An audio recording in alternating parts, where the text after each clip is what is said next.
মাছকে কেন্দ্র করে মোতালেবের বাহিনীরা অতর্কিতভাবে আমাদের উপর হামলা করে, আমাদের 11 জন উইন্ডেড করে, আর সবাই হসপিটাল, একজন মারা যাইবারও সম্ভাবনা আছে। একটা তেলাপিয়া মাছ ধরছি, এটা নিয়ে ঝগড়া হয়েছে। ঝগড়ার পরে আমরা মাছটা ওনাদেরকে দিয়ে দিছি, দিবার পরে উনি ওনার ছেলেদেরকে আনি মাছ দূর লাগাই দিছে। যে বেলালে আর সুমনে লাগাই দিছে ঘরে আগুন। রামগতি সররমিজ ইউনিয়ন ৮ নম্বর ওয়ার্ডে দালাল বাড়িতে একটি অগ্নিকাণ্ডের ঘটনা ঘটেছে। প্রিয় দর্শক, এই সূত্রটা কোত্থেকে এসেছে আমরা এটা জানতে পেরেছি।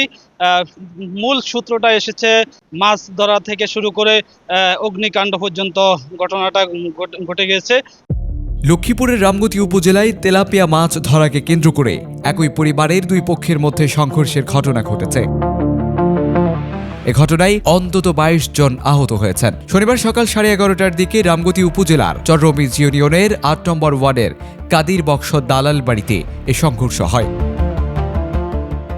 স্থানীয় সূত্র জানায়, একটি পুকুর থেকে একটি ছোট তেলাপিয়া মাছ ধরাকে কেন্দ্র করে প্রথমে কথা কাটাকাটি শুরু হয়, যা এক পর্যায়ে সংঘর্ষের রূপ নেয়।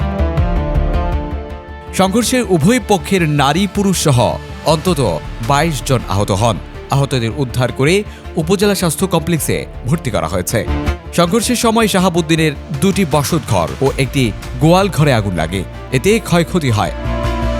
খবর পেয়ে পুলিশ ও সেনাবাহিনীর একটি দল ঘটনাস্থলে পৌঁছে পরিস্থিতি নিয়ন্ত্রণে আনে। বর্তমানে এলাকায় উত্তেজনা বিরাজ করছে। রামগতি থানার অফিসার ইনচার্জ লিটন দেওয়ান জানান, সংঘর্ষের খবর পেয়ে পুলিশ দ্রুত ব্যবস্থা নেয় এবং সেনাবাহিনীর সহযোগিতা করে।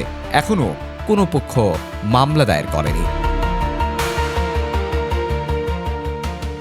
Desk report, news Times.